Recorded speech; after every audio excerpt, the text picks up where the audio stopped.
I još sam nešto uzeo i to je to za ovu rundu. Uzeo sam si, znači uzeo sam od 1 terabajta sam si uzeo od Samsunga, znači NVMe M2 SSD disk od 1 terabajta.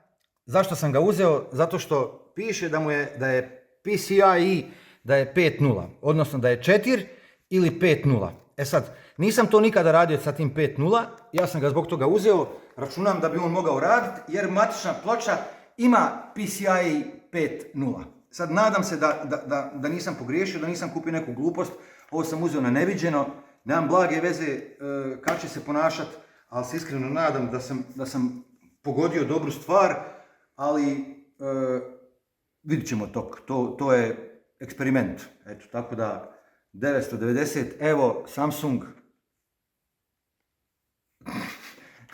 Eto, to je to.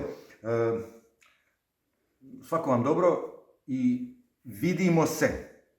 Uskoro, ako Bog da, ide slaganje kompjutera.